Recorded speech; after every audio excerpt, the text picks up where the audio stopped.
Hello guys, ayan yung ating kaganapan for today. Yan siya guys, ang ating upo, maraming sahog. Ulam namin for today. Ayan siya guys ha. Ang daming sahog no. Yummy. Yummy guys, yummy. Kusa po niya magtutubig yung upo. Hindi nyo nang lagyan ng water yung pag nag-isa kayo nito. Timplahan nyo na lang yung sahog, tapos saka nyo lagyan yung gulay. Mag-absorb na rin yung lasa niya dyan sa gulay guys. Yan ang ating, yan ang natin. Yan.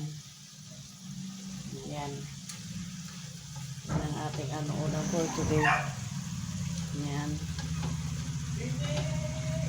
Yan siya guys ha. Yan. Yan ang, o diba, nag-water na siya. Yan, maluluto na yan siya. Tapos yung sa, huwag nang timplahan nyo lang. Lasa na siya. Without na, yan, diba? Thank you. Yan. Yan siya guys, ating kaganapan. Thank you so much.